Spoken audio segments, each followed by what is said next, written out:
Hey, English learners, welcome back to the English Connect podcast, your cozy little place to learn easy English through real, everyday conversations. I'm your host, Sophia. And I'm Jason. Sophia, I did something very unusual this morning. You woke up before your alarm? Let's not make the story unbelievable.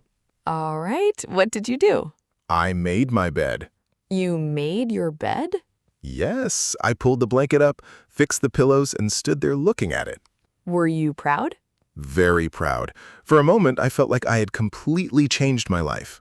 Because you made your bed once? Every great journey begins somewhere, Sophia. That is true. And today we are talking about routines that can help us create a better life. Not a perfect life. Definitely not. And not one of those routines where you wake up at 4 in the morning, run 10 kilometers, read 3 books, and cook a beautiful breakfast before sunrise. That sounds exhausting. I would need another night of sleep after that morning routine. Today, we are talking about realistic routines, small things we can actually continue doing. We'll talk about our mornings, our working hours, what we do after work, and how we recover when our routines do not go as planned. And later, we'll visit Word Tour and explore 5 useful expressions from our conversation. Then, in Say It Better, we'll improve some simple sentences about routines. All right, let's begin with the morning. Our mornings are completely different. That is true. You like to ease into the day.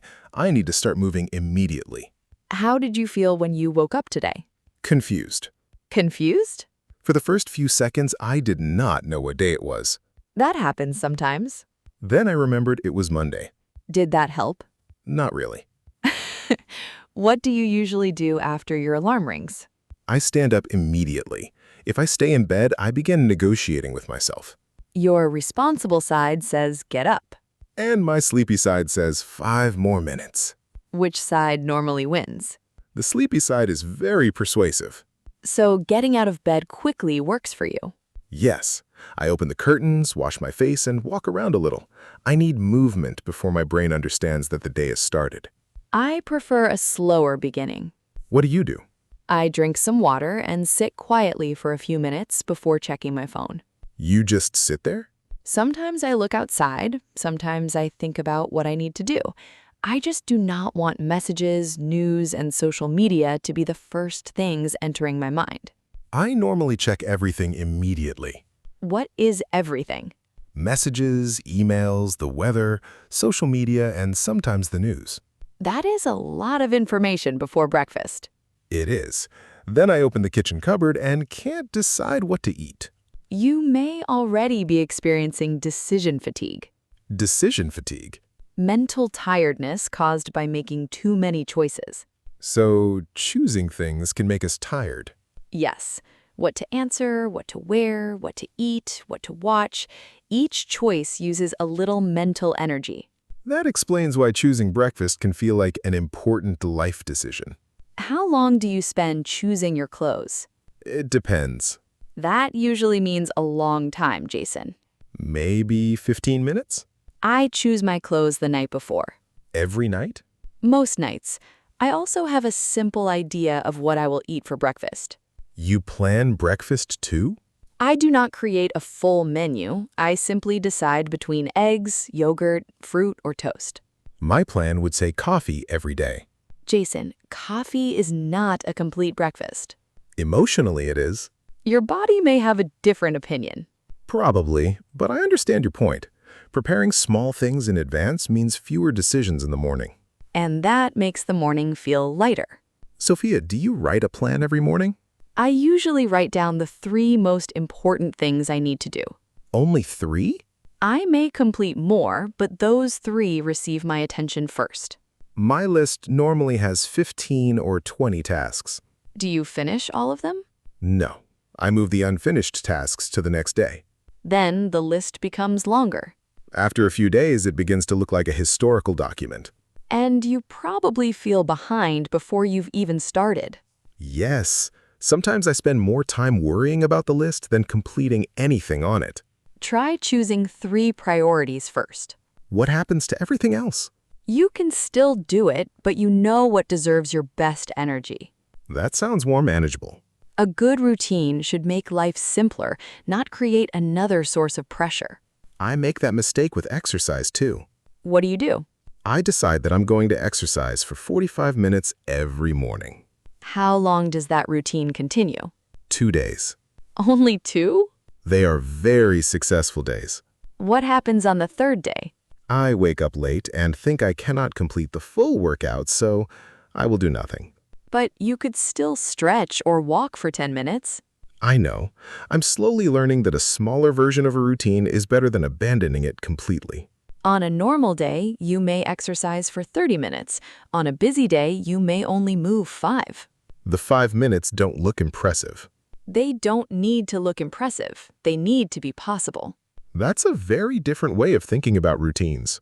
We often believe a better life requires us to do more, but sometimes it means making a few useful things easier to repeat. And repeating them can become harder once the day gets busy. Exactly. Morning routines get a lot of attention, but I find the middle of the day more difficult.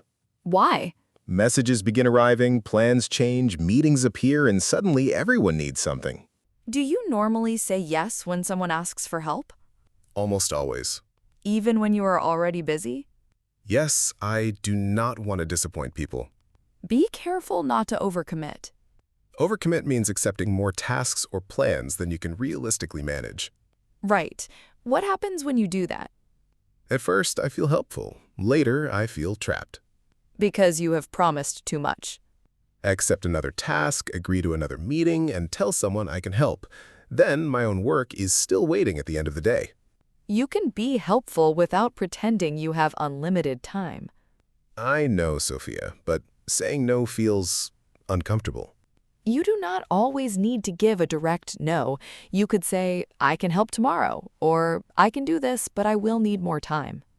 So I can offer a realistic answer instead of immediately agreeing. Yes. A good routine is not only about when you wake up or what you eat, it also includes how you protect your time. I see an empty evening in my calendar and think, wonderful, I can add 3 things. An empty evening does not always need to be filled. I'm still learning that. Do you take regular breaks while working? Of course. Real breaks? Define real. You leave your desk, move your body, and stop looking at work. Then no. What do you do? I open social media for 5 minutes while sitting in the same chair. That may distract you, but it may not refresh you. What do you do instead? I stand up, refill my water, or walk outside for a few minutes. Even when you are very busy. Especially then.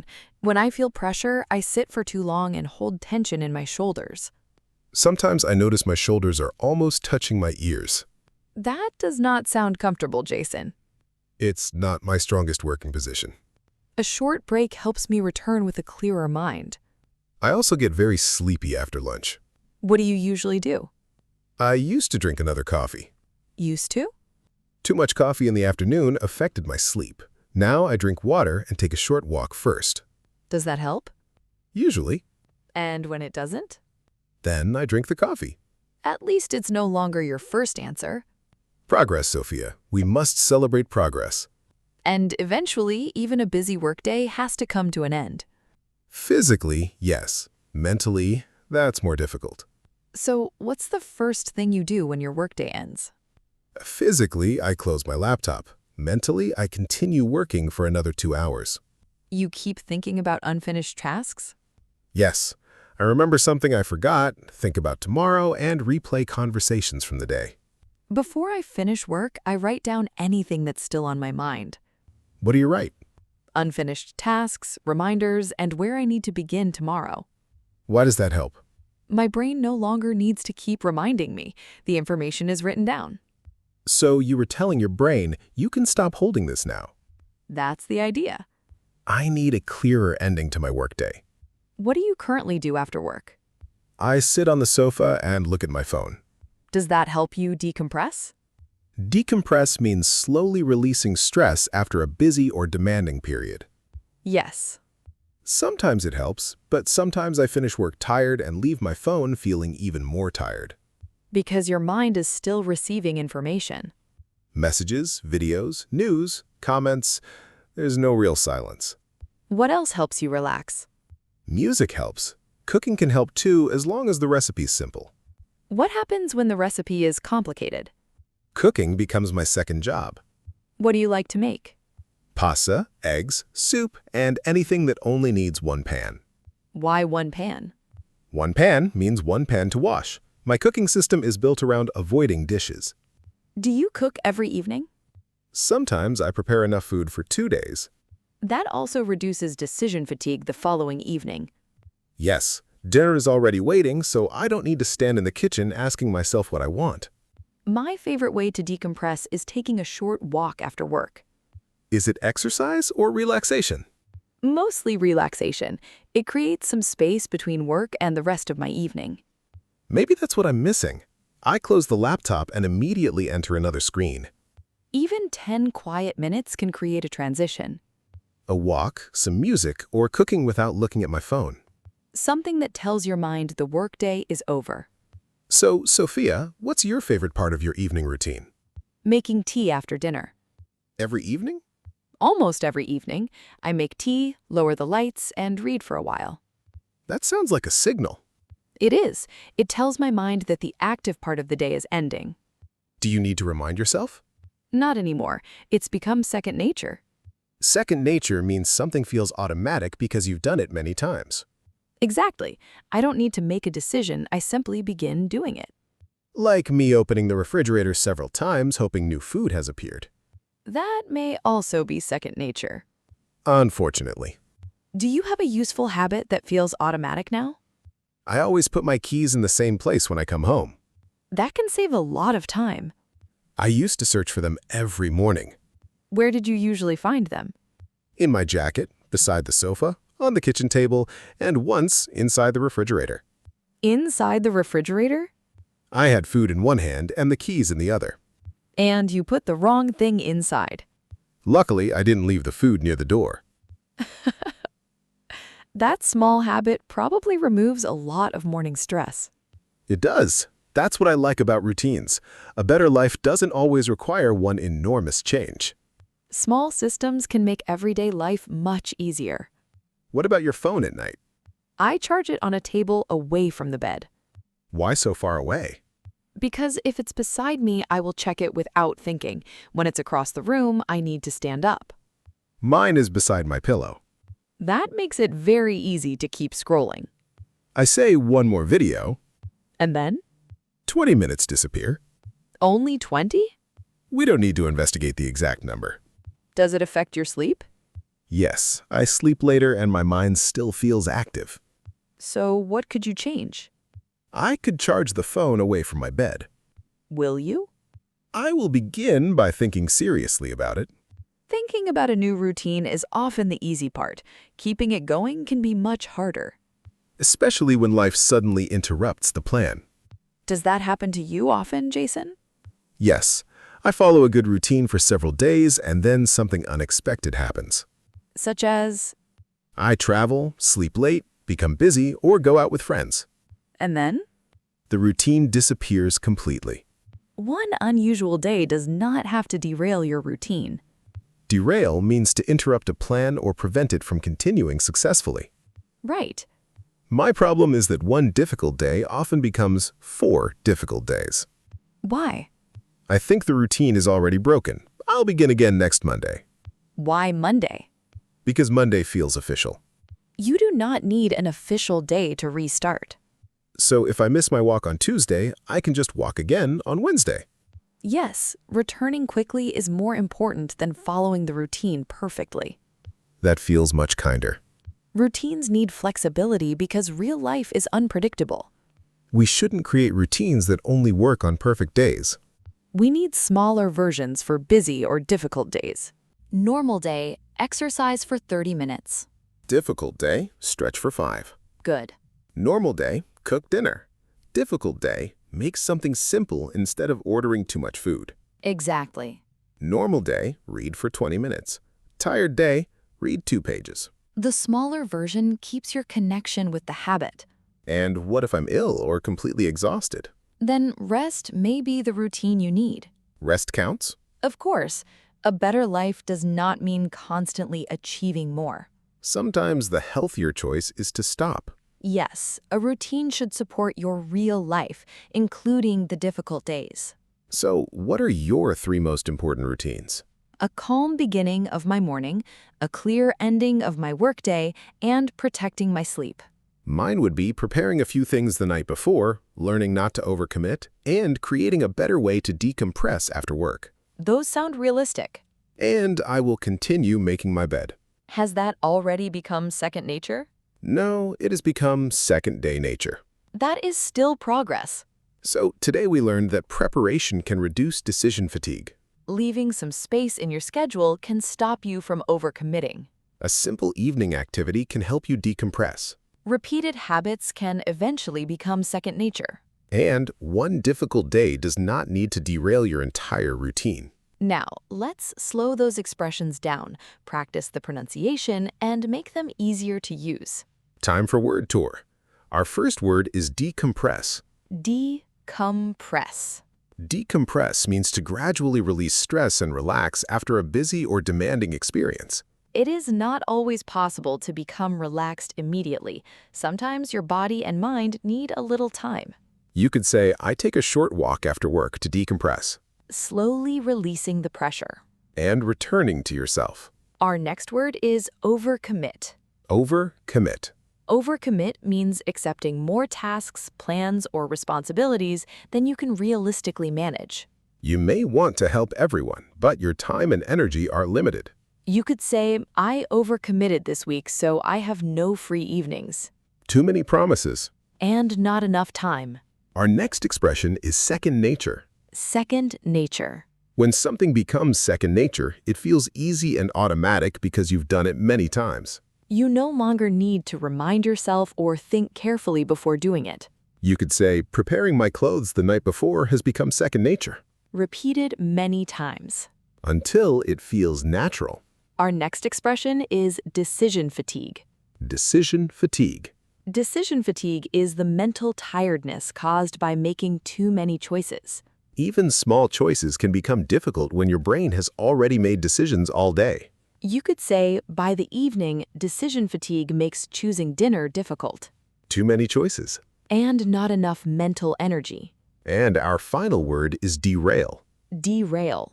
Derail means to interrupt a plan or prevent it from continuing successfully.